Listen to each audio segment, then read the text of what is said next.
क्रांती news, आवाज सर्वसामान्यांचा। कळवण तालुक्यात सप्तशृंगी गडावर तरुणाने घेतला टोकाचा निर्णय। मृत अवस्थेत आढळला तरुण, कुटुंबियांवर शोककळा। कळवण तालुक्यातील सप्तशृंगी गड येथे युवकाने राहत्या घरात गडफास घेऊन आपली जीवनयात्रा संपविल्याची दुर्दैवी घटना घडली।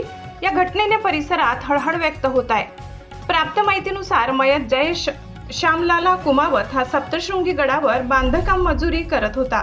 वडील नाशिक येथे राहत असल्याने मयत जयेश यांचा संपर्क होत नसल्याने ते नाशिक ते सप्तशृंगी गडावर पाहण्यास आले। मात्र भाडे तत्वावर घेतलेल्या घरात गडफास घेतलेल्या अवस्थेत दिसून आल्याने वडील श्यामलाल कुमावत यांनी आजूबाजूच्या नागरिकांना सांगितले। घटनेची माहिती मिळताच कळवण पोलीस ठाण्याचे पोलीस कर्मचारी योगेश गवडी, पोलीस कर्मचारी संदीप बत्तीसे यांनी घटनास्थळी भेट देऊन पंचनामा केला। आकस्मिक मृत्यूची नोंद करण्यात आली असून मृतदेह शवविच्छेदनासाठी वणी रुग्णालयात पाठविण्यात आलाय। टोकाच्या निर्णयामागील नेमके कारण अद्याप समजू शकले नसून पोलीस मित्र मनोज देशमुख, कन्हैया जाधव, मयूर गांगुर्डे, विवेक बेनके, इम्रान शहा, गणेश राऊत यांनी मदत केली, तर पोलीस पुढील तपास करत आहेत। महाराष्ट्र क्रांती न्यूज साठी विभागीय संपादक किरण हिरे, नांदुरी, कळवण।